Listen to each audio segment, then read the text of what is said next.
2025 թվականի նոյեմբերին Ադրբեջանի տարածքով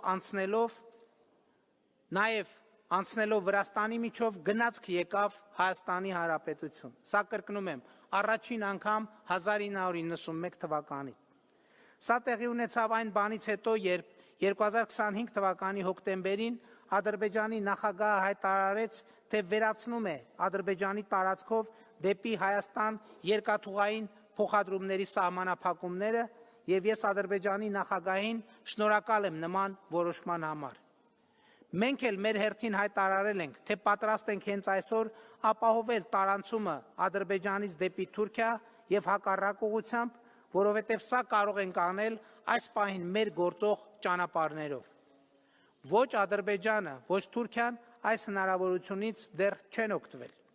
Ենթադրում եմ նաև այն պատճառով, որ մտածում են, թե նման լուծումը գուցե բերի թրիփ նախագծի իրագործման ձգձգման։ Այս ամբիոնից պաշտոնապես հայտարարում եմ, որ Հայաստանը թրիփ նախագծի իրագործումը ձգձգելու ոչ միայն մտադրություն, այլև պատճառ չունի, որովհետև նախագիծը լիարժեք համապատասխանում է Հայաստանի Հանրապետության կարճաժամկետ, միջնաժամկետ եւ երկարաժամկետ շահերին, եւ ինչպես տեսակ վերոնշյալ մեջբերումներից որևէ կերպ չի նսեմացնում Հայաստանի Հանրապետության ինքնիշխանությունը, տարածքային ամբողջականությունը, իրավազորությունը։ Հիմա ուզում եմ ասել նաև, որ Հայաստանի Հանրապետությունը պատրաստ է հենց այսօր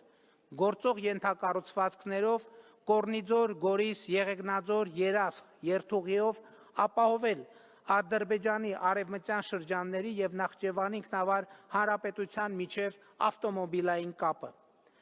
Այս մեր առաջարկը նպատակ չունի որևէ կերպ ձգձգել, խափանել, մոռացության մատնել Վաշինգտոնի պայմանավորվածությունները,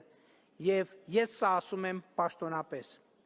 Մենք այս առաջարկը անում ենք, որովհետև ինքներս ենք, ինչպես վերը նշեցի, մի փոքր այլընտրանքային տարբերակներով օգտվում Ադրբեջանի երկաթուղուց։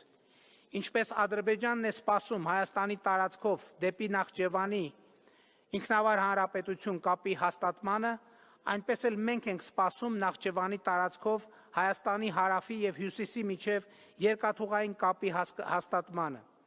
Երկաթուղային այս երթուղին Հայաստանի համար այլընտրանք չունի, որովհետև մեր երկրի լեռնային ռելիեֆը թույլ չի տալիս այլ կերպ երկաթուղային կապ ունենալ երկրի հարավի եւ հյուսիսի միջև։ Ինչպես տեսնում եք, Հայաստանի եւ Ադրբեջանի սպասումները այս առումով չեն հակասում իրար։